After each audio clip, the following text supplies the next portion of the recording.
en petit 3, nous allons voir ce qu'on appelle le chaos moléculaire. Voilà, donc il y a 3 modèles. Il y a ce qu'on appelle la structure moléculaire, il y a ce qu'on appelle la structure dispersée, et puis nous allons voir en petit 3 ce qu'on appelle le chaos moléculaire. Le chaos moléculaire, c'est quoi? Je vais vous expliquer tout de suite. Donc en petit 3, le chaos moléculaire.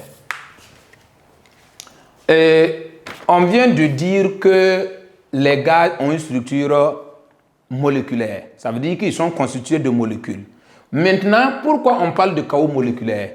On parle de chaos moléculaire parce que ces molécules-là ne sont pas immobiles. Ça veut dire qu'ils sont tout le temps en mouvement. Maintenant, ce mouvement-là n'est pas ordonné. Ça veut dire que le mouvement-là est désordonné. Donc ici, ça crée ce qu'on appelle un chaos. Donc le chaos moléculaire là, c'est l'agitation incessante et désordonnée des molécules d'un gaz. C'est ce qu'on peut retenir. Donc si on vous demande de définir le chaos moléculaire, dites simplement que le chaos moléculaire, c'est l'agitation incessante et désordonnée des molécules d'un gaz. Voilà, puisqu'ils ont une structure moléculaire, ils sont constitués uniquement des molécules, mais ces molécules-là sont mobiles. Il n'y a pas de... Ils ne peuvent pas décider aujourd'hui on va se reposer. Non, non, non. Les molécules là sont tout le temps en mouvement. Et puis ce mouvement n'est pas ordonné. Donc ça va créer des chocs et des collisions. Maintenant, si on vous demande de définir le chaos moléculaire, dites simplement que le chaos moléculaire là, c'est l'agitation incessante et désordonnée des molécules d'un gaz. C'est ce qu'on peut retenir. Voilà, donc on va noter ça. Donc le chaos moléculaire est l'agitation incessante,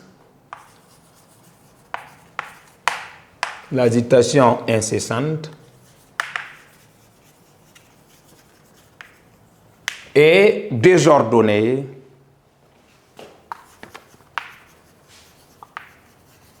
des molécules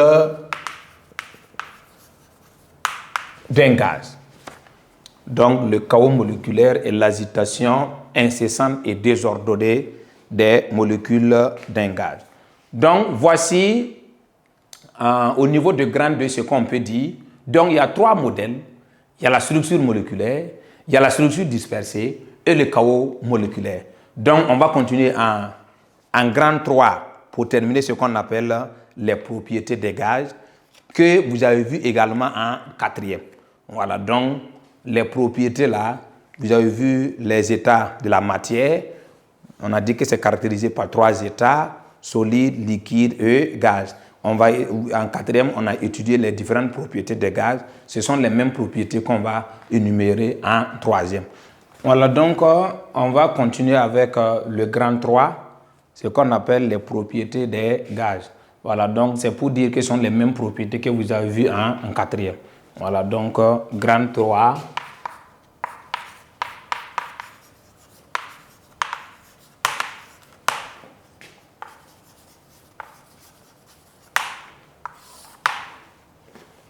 En petit 1, on va parler de rappel. Oui, pourquoi rappel? Parce que ce sont ces mêmes propriétés-là que vous avez vues en 4e. Donc, on va retenir 3, qui est essentiel d'ailleurs pour notre chapitre. Il y a ce qu'on appelle la compressibilité, il y a ce qu'on appelle l'expansibilité, et puis il y a ce qu'on appelle la miscibilité. Voilà. Si par exemple on vous dit pourquoi dit-on que les gaz sont compressibles, de façon simple, c'est compressible parce qu'on peut diminuer son volume. C'est ce qu'on vous a dit en 4e. Et puis c'est même chose qui continue en 3e. Maintenant, il y a des conséquences. Quand on diminue le volume, la pression, là, c'est comment? Ça veut dire que si on diminue le volume, la pression, là, augmente. Et deuxième propriété, pourquoi dit-on que les gaz sont expansibles? Les gaz sont expansifs parce qu'ils occupent tout le volume qu'on leur offre. Ça veut dire quoi? On a la possibilité d'augmenter le volume. Donc, si on augmente le volume également, il y a des conséquences. Ça veut dire que la pression diminue. Maintenant, pour la miscibilité, pourquoi dit-on que les gaz sont miscibles? Ils sont miscibles parce que les gaz là peuvent se mélanger facilement. Voici ce qu'on peut retenir concernant le petit 1, le rappel, puisque ce sont des propriétés que vous avez vues en quatrième. Maintenant, en petit 2, nous allons voir maintenant des propriétés qui expliquent. Par exemple, chaque propriété, là, on va essayer de voir c'est quel modèle qui permet d'expliquer ça. C'est ça qui est nouveau pour un élève de troisième. Voilà, donc, un rappel. Au niveau du premier tiret, un gaz est compressible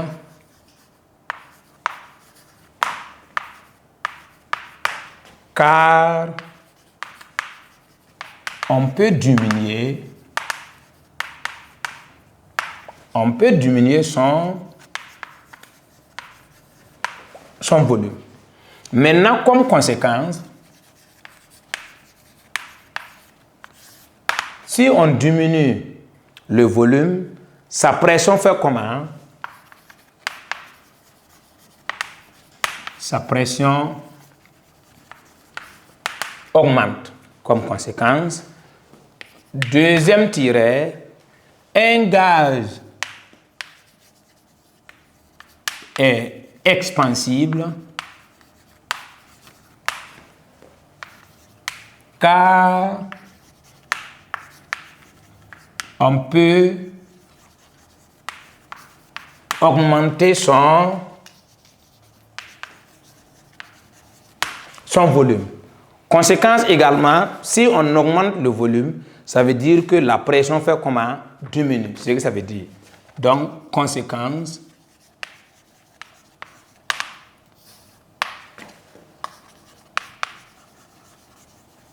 sa pression diminue. Maintenant, voilà, donc au niveau de petit 3,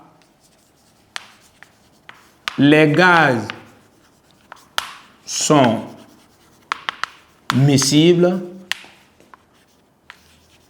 car ils se mélangent facilement ou bien aisément. C'est la même chose.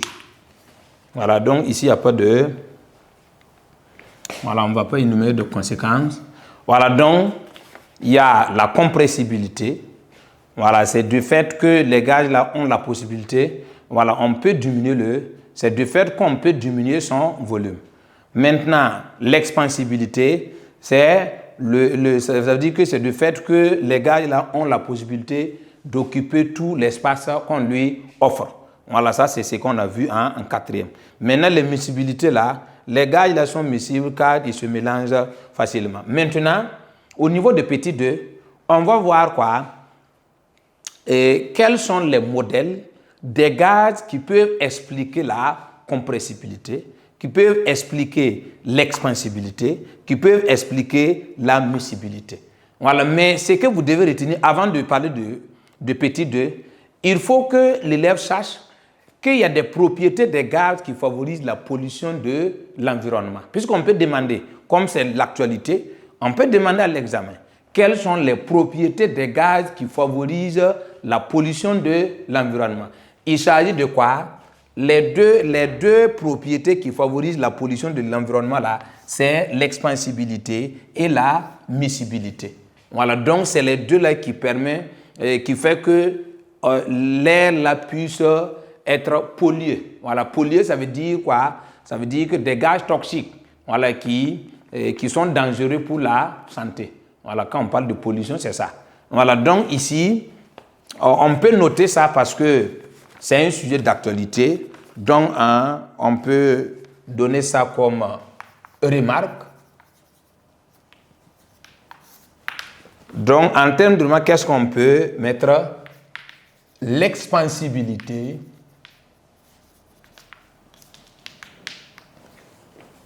et la miscibilité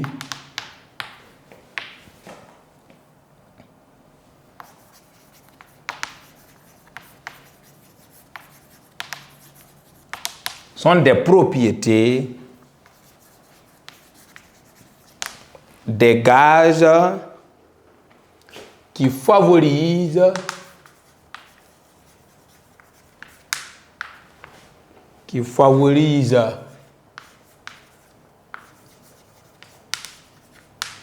la pollution. On peut parler de